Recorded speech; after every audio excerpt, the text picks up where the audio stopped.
വിദ്യാധനം സർവധനാൽ പ്രധാനം. വിദ്യാഭ്യാസ രംഗത്ത് ഉറച്ച കാൽവെപ്പുമായി ആത്മവിശ്വാസത്തോടെ മുന്നേറാൻ വിജയ കോളേജ്. പരിചയസമ്പന്നരായ അധ്യാപകരുടെ കീഴിൽ ചിട്ടയായ പരിശീലനം നൽകി ഭാവിയിലെ വാഗ്ദാനങ്ങളാക്കി മാറ്റുന്നു ഓരോ വിദ്യാർത്ഥികളെയും. Vijaya college, near bus stand, Chelakkara. Formerly Vijaya tutorial college since 1960. കാട്ടാനകൾ മൂലം കൃഷിനാശം, ഭയപ്പാടോടെ കർഷകർ. എളനാട് തിരുമണി 11-ാം വാർഡിൽ ശനിയാഴ്ച പുലർച്ചെയാണ് കൃഷിയിടങ്ങളിൽ കാട്ടാനകൾ വന്നെത്തിയത്. കാർഷിക മേഖലയിലെ വിവിധ വിളകൾ തിന്നും നശിപ്പിച്ചും നടത്തിയ വിളയാട്ടം മൂലം കർഷകരാകെ ഭീതിയുടെ നടുവിലാണ്. എളനാട് തിരുമണി ഭാഗത്തെ കീഴ്പാലക്കാട്ട് മനോജ, തേക്കിൻകാട് കോളനിയിൽ തങ്കകൃഷ്ണൻ എന്നിവരുടെ പറമ്പിലാണ് കാട്ടാനകൾ ഇറങ്ങി 15-ലധികം വാഴകളും തെങ്ങിൻ തൈകളും മറ്റും വിളകളും നശിപ്പിച്ചിരിക്കുന്നത്. പീച്ചി വാഴാനി വന്യജീവി സങ്കേതത്തിലെ ഇരുമ്പ് പാലം ഭാഗത്തു നിന്നുമാണ് ആനകൾ എത്തിയതെന്നാണ് വനം വകുപ്പിന്റെ നിഗമനം.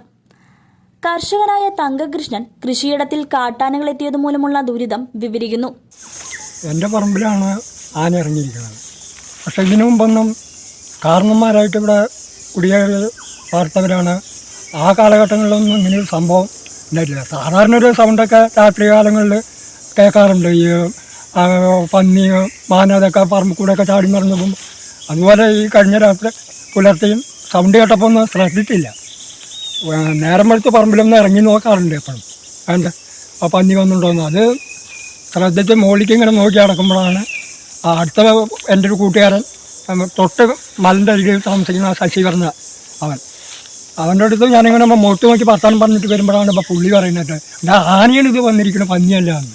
വാഴ കളഞ്ഞത് കണ്ടപ്പോൾ ഞാൻ അത്രയൊക്കെ വാഴ ഈ പന്നി കളഞ്ഞോ എന്ന് വിചാരിച്ചിട്ടാണ് നോക്കിക്കൊണ്ട് വാഴയിലേക്ക് നോക്കി നടക്കുമ്പോഴാണ് പുള്ളി ആരപ്പിണ്ട കണ്ടപ്പോഴാണ് പറയുന്നത് ആന വന്നതാണ്. അവൻ്റെ വീടിൻ്റെ അരികിൽ കൂടെയാണ് കടന്നു വന്നത്. ചുമരോട് ഉരല് വന്ന പോലെയാണ് ആന കടന്ന് എൻ്റെ പറമ്പിലേക്ക് എത്തിയിരുന്നത്. അവനൊരു 10 വാഴത്തുരുവുകളാണ്, വലിയ നാടൻ വാഴകളുണ്ടാകും. ഒരു 10-12 വാഴകളുണ്ടാവും. അങ്ങനെ ഒരു 10-20ഓളം തുറു നശിപ്പിച്ചിട്ടുണ്ട്. പിന്നെ മാവിൻ്റെ കൊമ്പ് പിടിച്ചിട്ടുണ്ട്. എളനാട് മലയോര മേഖലയിലെ കർഷകർക്ക് വിവിധ മൃഗങ്ങളാലും മലയണ്ണാൻ, മയിൽ തുടങ്ങിയവരുടെ ശല്യം മൂലവും കാർഷിക മേഖല തിരിച്ചടി സമ്മാനിച്ചുകൊണ്ടിരിക്കുന്ന വേളയിലാണ് ഇപ്പോൾ കൃഷിയിടത്തിലേക്ക് കാട്ടാനകളുടെ വരവും കൂടി. ദിനംപ്രതി കാർഷിക മേഖലയിൽ പ്രതിസന്ധി രൂക്ഷമാകുമ്പോൾ കൃഷിയെ മാത്രം ആശ്രയിച്ച ഉപജീവന മാർഗം തേടുന്ന കർഷകർക്ക് ജീവിത പ്രതിസന്ധി സൃഷ്ടിക്കുകയാണ് കാർഷിക മേഖല. കാട്ടാന ശല്യം മൂലം കൃഷിനാശം സംഭവിച്ച കീഴ്പാലക്കാട് മനോജും വിഷമാവസ്ഥ വിവരിക്കുകയാണ്. ഞങ്ങൾ പഴയന്നൂർ പഞ്ചായത്തിൽ എളനാട് വില്ലേജിൽ 11-12 വാർഡിലുള്ള ആളുകളാണ് ഈ നിൽക്കുന്നത്. ഇതൊരു മലയോര കാർഷിക ഗ്രാമീണ മേഖലയാണ്. കൃഷി കൊണ്ട് ഉപജീവനം കഴിക്കുന്ന ആളുകളാണ് ഈ നാട്ടിൽ കൂടുതലായിട്ടുള്ളത്.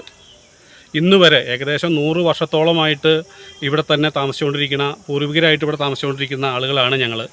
ഇന്ന് വരെ ഇവിടെ ഒരു ആന ഇറങ്ങിയതായിട്ടൊരു ചരിത്രം പറഞ്ഞു കേട്ടിട്ട് പോലുമില്ല. ഇപ്പോൾ ഈ കഴിഞ്ഞ രാത്രിയാണ് ഞങ്ങളുടെ പറമ്പിൽ, എൻ്റെ പേര് മനോജ് എന്നാണ്,